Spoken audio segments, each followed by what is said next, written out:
స్వాగతం. ఈనాటి ముఖ్యాంశాలు వార్తల్లోని వివరాలు. పలమనేరు మున్సిపల్ కార్యాలయం ముందు శుక్రవారం పారిశుద్ధ్య ఇంజనీరింగ్ విభాగం కార్మికులు తమ న్యాయమైన డిమాండ్ల సమస్యలు పరిష్కరించాలని సమ్మె చేపట్టారు. శుక్రవారం పలమనేరు మండలంలోని కరిడిమడుగు పంచాయతీల్లో ఇంటింటికి తెలుగుదేశం కార్యక్రమంలో భాగంగా మాజీ మంత్రి అమర్నాథ్ రెడ్డి పర్యటించారు. రామకుప్పం మండలం నందు నిర్వహించిన వైఎస్ఆర్ పెన్షన్ కానుక కార్యక్రమంలో ఉమ్మడి చిత్తూరు జిల్లా జడ్పీ చైర్మన్ శ్రీనివాసులు మరియు ఎమ్మెల్సీ భరత్ ముఖ్య అతిథులుగా పాల్గొని ప్రసంగించారు.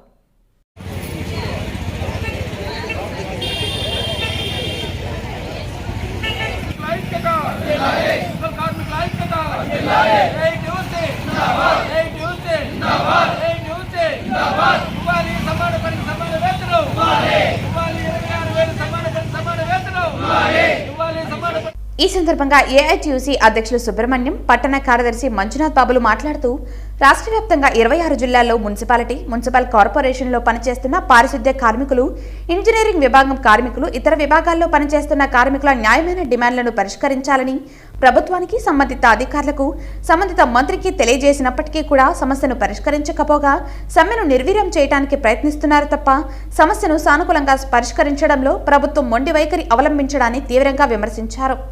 రాష్ట్ర వ్యాప్తంగా మున్సిపల్ పారిశుద్ధ్య కార్మికులు, ఇంజనీరింగ్ విభాగం కార్మికులు తమ న్యాయమైన సమస్యల పరిష్కారం కోసం రాష్ట్ర వ్యాప్తంగా నిరవధికంగా సమ్మె కొనసాగిస్తున్నారు. అందులో భాగంగా ఉన్న పరిస్థితుల్లో ప్రజలకు ఎలాంటి రోగాలు బారిన పడకుండా కాపాడాల్సిన బాధ్యత ప్రభుత్వంపై ఉందన్నారు. ఇలాంటి తరుణంలో ప్రభుత్వం వెంటనే రాష్ట్ర నాయకులను ఆహ్వానించి సమస్యను సామరస్యపూర్వకంగా చర్చించి సమస్యను పరిష్కరించాలని డిమాండ్ చేశారు. లేకపోతే ప్రజలు పడే ఇబ్బందులకు రాష్ట్ర ప్రభుత్వమే పూర్తి బాధ్యత వహించాలని హెచ్చరించారు. 6,000 రూపాయలు హెల్త్ అలవెన్స్ ఇచ్చినారు. అంతేకాకుండా 2014 జూన్ 2వ తారీఖు ముందు కాంట్రాక్ట్ బేసిస్ కింద చేరిన వాళ్ళందరినీ కూడా 10,117 మందిని పర్మనెంట్ చేసినారు. మాకు కూడా అవుట్సోర్సింగ్ కార్పొరేషన్ అనేది గవర్నమెంట్ పెట్టినారు. కాబట్టి అవుట్సోర్సింగ్ కార్పొరేషన్లో పనిచేసిన వాళ్ళందరినీ కూడా పర్మనెంట్ చేయాలని చెప్పి కూడా మేము కోరుకుంటున్నాము. ఎందుకంటే మున్సిపాలిటీలో రెగ్యులర్ ఎంప్లాయర్స్ కూడా ఒక టైంలో జీతాలు సక్రమంగా రానప్పుడు ట్రెజరీ ద్వారా జీతాలు ఇప్పించి 010 పద్ధతి ద్వారా జీవో ఇచ్చింది. ట్రెజరీ ద్వారా జీతాలు ఇచ్చే సిస్టమ్ పెట్టిందే వైఎస్ రాజశేఖర రెడ్డి గారు. మేము ఈ ఆఫీసులో ఉన్నాము. మున్సిపాలిటీకి డబ్బులు ఇచ్చింది కూడా రాజశేఖర రెడ్డి గారు. వాళ్ళ కొడుకు వాళ్ళ తండ్రి రాజశేఖర రెడ్డి గారు బిల్డింగ్ కట్టించినారు. వాళ్ళ తండ్రి రాజశేఖర రెడ్డి గారు ట్రెజరీ ద్వారా మున్సిపల్ ఉద్యోగులకు జీతాలు ఇచ్చే జీవో తెచ్చినారు. వాళ్ళ కొడుకు హెల్త్ అలవెన్స్ చేసినాడు. వాళ్ళ కొడుకు మళ్ళీ పీఆర్సీ పెట్టి మళ్ళీ 12,000 ఇచ్చే జీతం 15,000 చేసినారు. కాబట్టి మాకు చేసినారు మంచి చెప్తాను. మా డిమాండ్లు కూడా ఇప్పుడు చెప్తాను. అవుట్సోర్సింగ్ కార్పొరేషన్లో ఎంతమంది అయితే వాళ్ళు ఉన్నారో వాళ్ళందరినీ కూడా పర్మనెంట్ చేయాలా. వాళ్ళు ఎవరన్నా అవుట్సోర్సింగ్ కార్పొరేషన్లో పారిశుద్ధ్య కార్మికుల పని చనిపోతే వాళ్ళకి 5,000 రూపాయలు ఎక్స్ట్రా చెల్లించాలా. వాళ్ళు చనిపోయిన తర్వాత వాళ్ళ ఇంట్లో కుటుంబంలో ఎవరికైనా ఉద్యోగం ఇవ్వాలా. అంతేకాకుండా ప్రతి విషయంలో కూడా పారిశుద్ధ్య కార్మికులు దృష్టిలో ఉంచుకొని మా డిమాండ్లు పరిష్కరించాలని చెప్పి మేము ఈ సందర్భంగా కోరుకుంటున్నాము. కరోనా టైంలో కూడా మా పారిశుద్ధ్య కార్మికులు ఇంటింటికి చెత్త తీసుకొని దేవుని దయ వల్ల దేవుడు మాకు వరం ఇచ్చినాడు. ఎంతోమంది కరోనా టైంలో న్యూస్ పేపర్ చదివేదానికి కూడా న్యూస్ పేపర్లో కూడా కరోనా ఉంటుంది అని భయపడినారు. మేము వాళ్ళ ఇంటి దగ్గరికి పోయి చెత్త తీసుకొని లక్షణంగా కంపోస్ట్ చేసినాము గొబ్బుల కోట దగ్గర. దేవుని దయ వల్ల మేమందరూ బాగుంటాము. కరోనా టైంలో కూడా మేము బాగా పనిచేసినాము. మా సేవలను కూడా ప్రభుత్వం అప్పుడు కూడా గుర్తించింది. కాబట్టి ప్రభుత్వానికి కూడా కృతజ్ఞతలు చెల్లిస్తున్నాము. మా సర్వీస్ని దృష్టిలో పెట్టుకొని మేము చేస్తున్న పనికి గుర్తించుకొని మా సేవను గుర్తించి మమ్మల్ని అందరినీ కూడా పర్మనెంట్ చేయాలని చెప్పి కోరుచున్నాము. నా పేరు మధ్యల సుబ్రహ్మణ్యం. నేను పలమనేరు నియోజకవర్గం ఏఐటీసీ గౌరవాధ్యక్షులు. ఈరోజు రాష్ట్ర వ్యాప్తంగా జరుగుతున్నటువంటి ఈ మున్సిపల్ కార్మికుల సమ్మెను పలమనేరులో కూడా సందర్భంగా పలమనేరులో కూడా మున్సిపల్ ఆఫీస్ ఎదురుగా జరుగుతోంది. దీనికి అందరూ కూడా సహకరించి ఇప్పుడు మనం చేసిన మధ్యమైనటువంటి డిమాండ్స్ని తీర్చాలని మనం అందరూ కోరిక రాష్ట్ర వ్యాప్తంగా అడుగుతుంది కూడా. మీరు చెప్పిన డిమాండ్లే పాదయాత్రలో మీరు ఏమైతే చెప్పారో మేము అవుట్సోర్సింగ్ కార్మికుల్ని పర్మిట్ చేస్తామని చెప్పారు. అదేవిధంగా సమాన పనికి సమాన 26,000 రూపాయలు ఇస్తామని చెప్పారు. అదే ఈరోజు గ్రాడ్యుయేటీ రిటైర్డ్ అయిన తర్వాత వాళ్ళకి ఎక్స్గ్రేషియా అది ఇస్తానని చెప్పారు. ఈరోజు మీరు చెప్పినటువంటి ఏ ఒక్కటి కూడా ఈరోజు మనకి తీర్చలేకపోవడం చాలా దారుణం. అందుకే ఈరోజు మున్సిపల్ కార్మికులు రాష్ట్ర వ్యాప్తంగా ఈరోజు 3వ తేదీ నుంచి ఇప్పుడు జరుగుతూ ఉంది. కాబట్టి ఇప్పుడైనా ఈ ప్రభుత్వం జోక్యం చేసుకొని మనం ఏమైతే చెప్పామో, మన పాదయాత్రలో అయితే ఏం చెప్పామో, వాళ్ళకి ఏ విషయాలు చెప్పామో అవి తీర్చడానికి మీరు ప్రయత్నించాలని కూడా మేము ఈరోజు ఏఐటీసీగా మున్సిపల్ కార్మికులందరికీ కూడా కూర్చొని మేము ఈ సమ్మెలో జయప్రదం చేస్తాను, ప్రతి ఒక్కరు జయప్రదం చేయాలని కూడా కోరుకుంటూ ఈ ప్రభుత్వం జోక్యం చేసుకొని వెంటనే పరిష్కరించి మున్సిపల్ కార్మికులని ఆదుకోవాలని ఈరోజు ప్రభుత్వాన్ని హెచ్చరిస్తాం. నా పేరు ఎస్ నాగరాజు, ఏఐటీసీ జిల్లా గౌరవ అధ్యక్షుడు, చిత్తూరు జిల్లా సంబంధించినటువంటి ఏఐటీసీ సంబంధించిన గౌరవ అధ్యక్షుడు.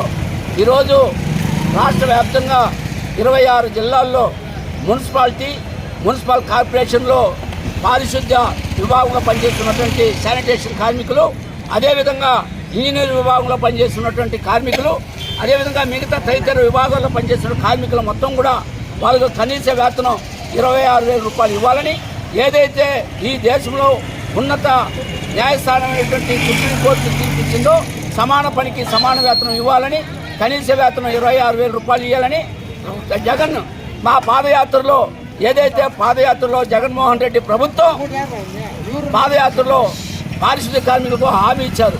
మిమ్మల్ని నేను అధికారులకు వస్తే మీకు వెంటనే అందరినీ పర్మనెంట్ చేస్తాను అవుట్సోర్సింగ్ కార్మికులని చెప్పడం జరిగింది.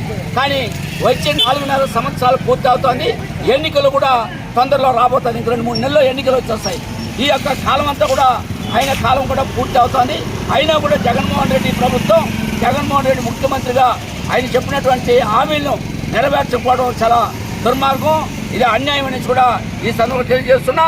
వెంటనే ఈ రాష్ట్ర ప్రభుత్వం సంబంధిత మున్సిపల్ అధికారులు కూడా జోక్యం చేసుకొని పారిశుద్ధ్య కార్మికుల యొక్క న్యాయమైన డిమాండ్లను పరిష్కరించాలని మేము 4వ రోజు కూడా ఇక్కడ సమ్మె చేస్తూ ఉంటే, ఈ యొక్క ప్రభుత్వం కానీ జగన్మోహన్ రెడ్డి ప్రభుత్వం కానీ ఉద్యమాన్ని నిర్వీర్యం చేయడానికి కొన్ని ప్రాంతాల్లో భయభ్రాంతులు సృష్టించి మీరు కానీ పనిచేస్తే ఉద్యోగాలు తీయేస్తామని చెప్పేసి భయభ్రాంతులు సృష్టించడం చాలా బాధాకరం. ఇది దుర్మార్గ చర్య. కాబట్టి వెంటనే ఈ యొక్క రాష్ట్ర నాయకత్వాన్ని చర్చలకు ఆహ్వానించి మా సమస్యని న్యాయమైన డిమాండ్లను పరిష్కరించాలని డిమాండ్ చేస్తున్నాం. లేని పక్షంలో భవిష్యత్తులో పెద్ద ఎత్తున ఉద్యమాలు చేపడతామని కూడా ఈ ప్రభుత్వాన్ని జగన్మోహన్ రెడ్డి గారిని హెచ్చరిస్తున్నాం.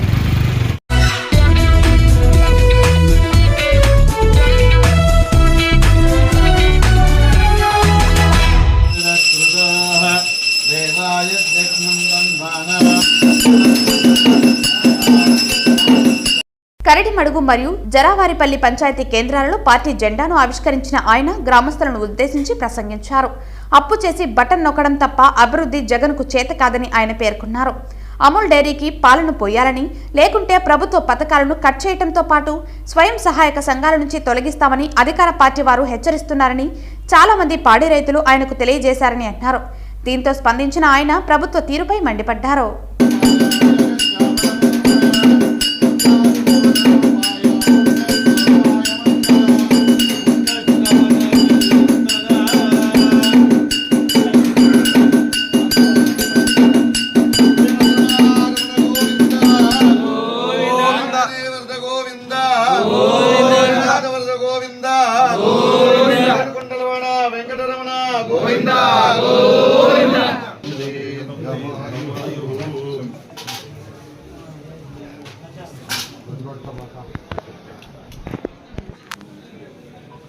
ఆయుర్దీర్ఘవరోహతాం ప్రేమధూం ఐశ్వర్యము వ్యాహతాం శతమానం భవతి శతమనందం భవతి శతమైశ్వర్యం భవతి శతమిది శతం దీర్ఘమాయుష్కామ్యార్థ మనోరథ ఫల సమృద్ధిరస్తు.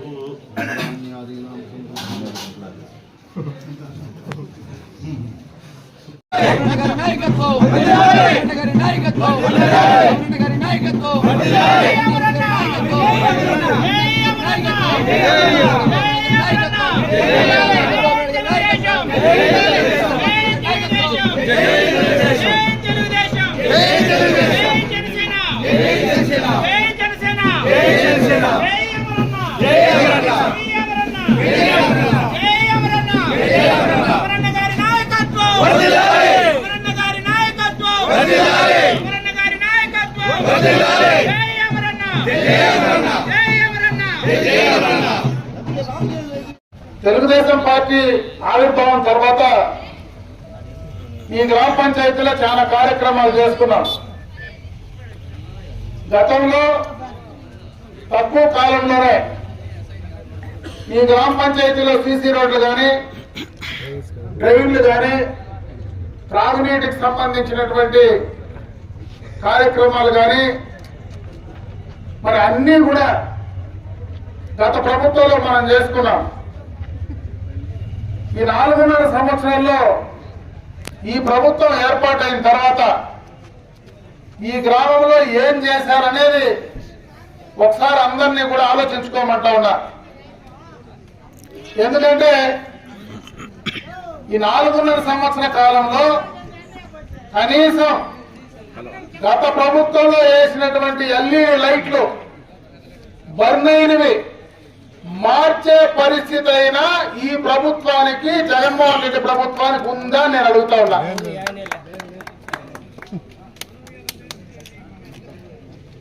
అదే కాదు, ఒక కార్యక్రమం మాత్రం దిగ్విజయంగా చేస్తా ఉన్నారు. ఎవరైనా మాట్లాడితే వాళ్ళు బెదిరించేది, భయపెట్టేది. ఇప్పుడు కొత్తగా ఒక కార్యక్రమం మొదలు పెట్టినారు. మొత్తం మన గ్రామాలన్నీ ఈ గ్రామ పంచాయతీలో 2 కార్యక్రమాల పైన రైతులందరూ ఆధారపడతా ఉన్నారు. ఒకటి సెరికల్చర్ చేసుకునే రైతులు ఉన్నారు, ఇంకొకటి ఆవులు మేపుకొని పాలు వెండి బతికే వాళ్ళు ఉన్నారు. సెరికల్చర్ చేసే రైతులకు 4.5 సంవత్సరంలో 1 పైసా కూడా ఇన్పుట్ సబ్సిడీ ఇచ్చిన పరిస్థితి ఈ ప్రభుత్వంలో ఉందని నేను అడుగుతా ఉన్నా. ఇంకొక పక్క కొత్తగా మన ఆవులు మన పాలు మనం అమ్ముకునే పరిస్థితి లేకుండా కొత్తగా ఒక ఆట మొదలు పెట్టినారు. ఇప్పుడేదో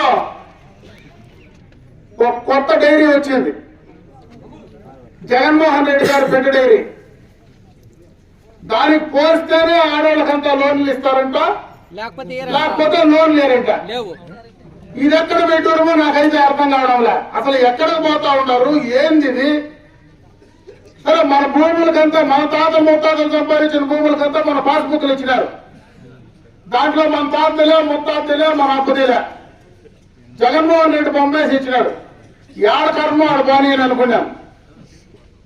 ఇప్పుడు అమ్ముకునే పాలు వేసుకొని బతికే రైతుల్ని, ఆ పాలు కూడా మన ఆవులు, మనం పిండే పాలు, మనకు నచ్చిన డైరీకి వేసుకునేదానికి లేని కూడా స్వాతంత్రం లేకపోతే ఈ ప్రభుత్వంలో వీళ్ళు ఏం చేస్తా ఉన్నారో అర్థం చేసుకోమంటా ఉన్నా. ఈ ప్రభుత్వాన్ని రేపు మళ్ళా మనం ఏడైనా గత ఎన్నికల్లో 2019లో ముద్దులు పెట్టినప్పుడు మాకు ఒకసారి ఇచ్చి చూడండి, ఒక ఛాన్స్ ఇచ్చి చూడండి, నేనేమో చూపిస్తానని చెప్పినాడు. అప్పుడు 50 రూపాయలు ఒక ఛాన్స్ ఇచ్చినాం. మళ్ళా కర్మజాలకు ఆలోచిస్తే మన ఆస్తులుండవు, మనకుండేటువంటి ఏ భూములుండవు, మనం నిజంగా మనం స్వాతంత్రంగా బతికే పరిస్థితి కూడా ఉండదు. నేను ఒకటే చెప్తా ఉన్నా, ఈ రోజు ప్రతి ఇంటికి జగన్మోహన్ రెడ్డి బొమ్మేస్తా ఉన్నారు. ఆ దాంట్లో కర్మజాలు కూడిపోతే భయపడి మళ్ళా అతికించుకునే పరిస్థితి మామూలు ప్రజలకు ఉంది. ఎందుకు జగన్మోహన్ రెడ్డి బొమ్మ ప్రతి ఇంటికి వేయాలో నాకు తెలియడంలా. నీ ఇంటికి ప్రతి ఇంటికి జగన్మోహన్ రెడ్డి బొమ్మ వేస్తా ఉంటే ఈ రోజు మన పాలు అమ్ముకునేదానికి మనం లంచాలు పెడితే ఈ 4.5 సంవత్సరంలో జగన్ బొమ్మని ఇంటుకుంది. ఈ ఇల్లు కూడా నీరు కాదు, జగన్ ఇల్లు అంటే మనం ఆడికి పోవాలని చెప్పి అర్థం చేసుకోమంటా ఉన్నా. అటువంటి పరిస్థితులు రాకుండా ఉండాలంటే ఈ సైకో ప్రభుత్వాన్ని, ఈ జగన్మోహన్ రెడ్డిని, ఈ యొక్క పర్వర్టెడ్ మెంటాలిటీ ఉండేటువంటి ఈ ముఖ్యమంత్రిని ఇంటికి సాగనంపితే తప్పించి ఈ బిడ్డల భవిష్యత్తు బాగుపడే పరిస్థితి లేదనేది దయచేసి ఆలోచించుకోమంటారు. రకరకాలు బిల్లు పెట్టుకుంటే నేను కొడతాను, తీస్తాం, వాళ్ళు ఉద్యోగిస్తుంది. ఏ ఉద్యోగస్తుడు ఈ రోజు సామాన్యంగా లేడు. ఇండ్లు మావి, అందరూ బొమ్మలు వాళ్ళవి. ఇదేమి ప్రతి ఒక్కరూ కూడా ఇండ్లు ఈ ప్రభుత్వం పైన వ్యతిరేకత ఉన్నారు. అధికారులు మొత్తం కూడా వ్యతిరేకత ఉన్నారు. ఈ రోజు మొత్తం కూడా ధర్నా, అంగన్వాడీ కార్యకర్తలు ధర్నా చేస్తా ఉన్నారు, చెత్తెత్తేవారు ధర్నా చేస్తా ఉన్నారు, ఉద్యోగస్తులు ధర్నా చేస్తా ఉన్నారు, టీచర్లు ధర్నా చేస్తా ఉన్నారు, కేజీబీ టీచర్లు ధర్నా చేస్తా ఉన్నారు. ప్రతి ఒక్క ఉద్యోగస్తుల్ని బెదిరించి భయపెట్టి ఈ రోజు చేసేటువంటి కార్యక్రమం ఉంది. నేను అందుకే మిమ్మల్ని అందరినీ కోరుకుంటా ఉన్నా, 4.5 సంవత్సరాల్లో భారతదేశ చరిత్ర చూడండి. ఏ ముఖ్యమంత్రి అయినా రాజధాని లేని రాష్ట్రాన్ని పాలించిన ముఖ్యమంత్రి అయిన చరిత్రలో ఉన్నాడంటే అది జగన్మోహన్ రెడ్డి ఒక్కడే నిలబడిపోతాడు చరిత్ర. రాజధానిలో ఎవరన్నా అడిగితే రాజధాని అంటే చెప్పే దిక్కులేదు మాకు. ఒక రాజధాని కట్టని శక్తి లేనాడు 3 రాజధానులు ఏం కడతాడో తెలియదు. ఈ రోజు దాకా పోలవరానికి దిక్కులే, ఏ రోడ్డు వేసిన పరిస్థితి, ఒక అభివృద్ధి కార్యక్రమాలు లేవు.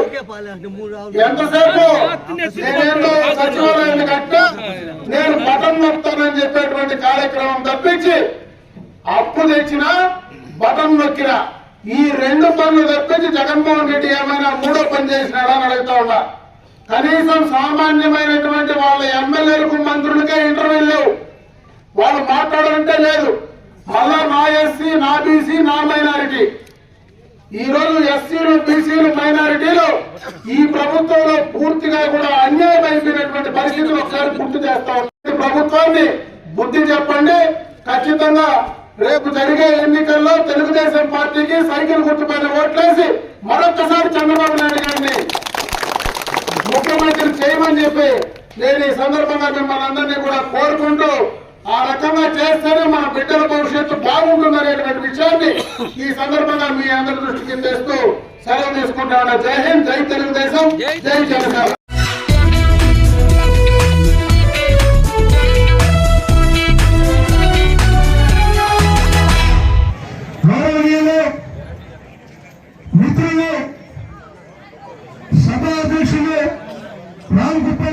పెన్షన్ల పెంపు ఉత్సవాలను రామకుప్పం మండల కేంద్రంలో శుక్రవారం ఘనంగా నిర్వహించారు. ఈ సందర్భంగా ఎమ్మెల్సీ భరత్ మాట్లాడుతూ సీఎం జగన్మోహన్ రెడ్డి ఎన్నికల్లో ఇచ్చిన ప్రతి హామీని నెరవేర్చారని అన్నారు. మేనిఫెస్టోలో ఇచ్చిన మాట ప్రకారం 3,000కు పెంచిన పెన్షన్ సొమ్ము పంపిణీ చేస్తున్నామని అన్నారు. పెన్షన్ 3,000కు పెంచడంతో వృద్ధులు, వితంతువులు, ఒంటరి మహిళలు, లబ్ధిదారులు హర్షం వ్యక్తం చేస్తున్నారని అన్నారు.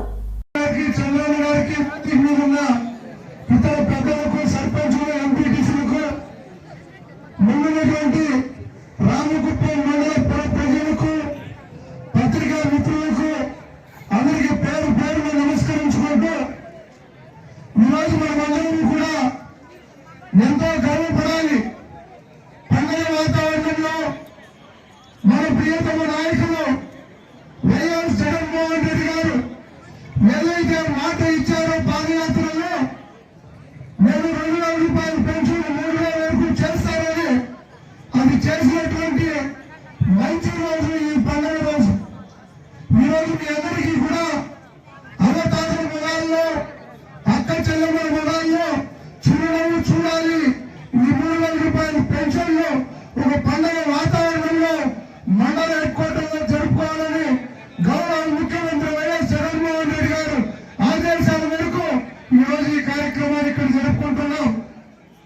మీరందరూ గమనించాలి, చంద్రబాబుకి ఒక శాపం ఉంది.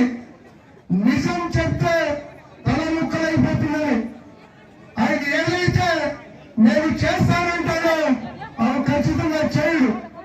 నేను చేశానని చెప్పండి, ఆ పనులు చేస్తాను.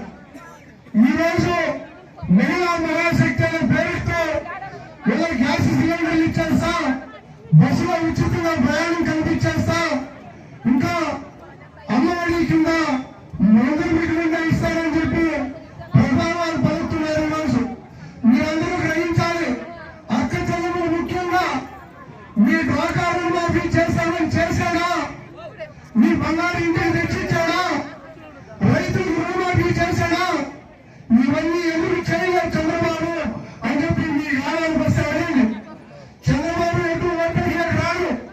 స్థానికంగా ఉండేటువంటి తెలుగుదేశం నాయకులు ఈరోజు ఏదైతే 5 సంవత్సరాలు నిద్రపోయారో ఈరోజు ఓటు కోసం నేను రోజుకు వస్తారు. వచ్చినప్పుడయ్యా ఎందుకు మీరు ఆ రోజు రుణమాఫీ చేయలేదు? డ్వాక్రా రుణమాఫీ ఎందుకు చేయలేదు? అక్క చెల్లెములు సున్నా వడ్డీ ఎందుకు ఇవ్వలేదు? బంగారు ఎందుకు ఇంటికి తెచ్చి అనేది అడగండి. పక్కనే ఏర్పాటు పెడతామన్నారు, ఈరోజు మళ్ళీ చెవులో పూలు పెడతా ఉన్నారు.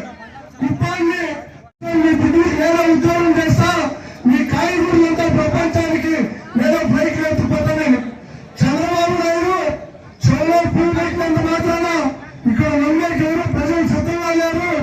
ఈరోజు గౌరవ ముఖ్యమంత్రి వైఎస్ జగన్మోహన్ రెడ్డి గారు జిల్లా పెద్దయినటువంటి ప్రజలు రామచంద్రారెడ్డి గారి ఆశీస్సులతో ఏవైతే వాగ్దానాలు చేశామో అవన్నీ కూడా 99% పూర్తి చేసినటువంటి ఘనత వైఎస్ఆర్ కాంగ్రెస్ పార్టీ అందరికీ తెలియజేస్తున్నారు. ముఖ్యంగా మీ అందరికీ జగన్మోహన్ రెడ్డి గారు మాటిచ్చారు. గడిచిన వెంటనే అమ్మఒడి ఇస్తామన్నారు, ఇచ్చాం. రైతు భరోసా ఇస్తామన్నాం, ఇచ్చాం.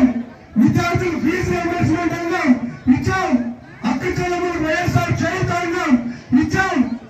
డ్వాక్రా రుణమాఫీ అన్నాం, రుణమాఫీ ఇచ్చాం. అమ్మ తాతలకు 3000 పెన్షన్ ఇస్తామన్నాం, ఈ రోజు ఇస్తున్నాం. ఇల్లు ఇస్తామన్నాం, ఇల్లు ఇచ్చాం. ఏ రోజైనా ఇలాంటి కార్యక్రమాలు చంద్రబాబు చేశారని అడుగుతున్నా. రాబోయేటువంటి కాలంలో కూడా ఏవైతే ఆయన వచ్చి రామకుప్పంలో మీటింగ్ పెట్టి నేను చేస్తానన్నారో అవన్నీ కూడా మోసపూర్త అబద్ధాలు తప్పిస్తే ఆయన 35 ఏళ్ళు ముఖ్యమంత్రి ఈ ఎమ్మెల్యేగా ఉంటూ 14 సంవత్సరాలు ఇక్కడ ముఖ్యమంత్రి చేసినటువంటి వ్యక్తికి సవాలు విసురుతున్నాం. కుప్పం నుండి ఇచ్చాపురం వరకు నువ్వు ఏ గ్రామంలో నిలబడి అభివృద్ధిపై మాట్లాడతావో మేము అభివృద్ధికి సమాధానం చెప్పే సిద్ధంగా ఉన్నాం. ఈ కుప్పం నడి పట్టులో నువ్వు ఏ ఊరు నడుతావని చెప్పు. మా అభివృద్ధి ఏమిటో నీ అభివృద్ధి ఏమిటో కూడా సవాలు విసురుతున్నాం, తెలుసుకోమని చెప్పు. ఏమైనా కానీ ఒక ఎమ్మెల్యే 10 సంవత్సరాలు చేస్తే చాలు ఆ కాన్స్టిట్యూన్సీ అభివృద్ధి అవుతుంది. అలాంటి 35 సంవత్సరాలు చేసేటువంటి చంద్రబాబు ఇక్కడ ఇంకా ఎందుకు అభివృద్ధి జరగలేదని చెప్పి నేను అడుగుతున్నా. ఈసారి నేను ఎమ్మెల్యే చేయండి, నేను మొత్తం అభివృద్ధి చేస్తాను అంటున్నాడు. అంటే ఈ 35 సంవత్సరాలు చంద్రబాబు ఒప్పుకుంటున్నాడు అభివృద్ధి జరగలేదనేటువంటి కార్యక్రమాన్ని. ఇక్కడ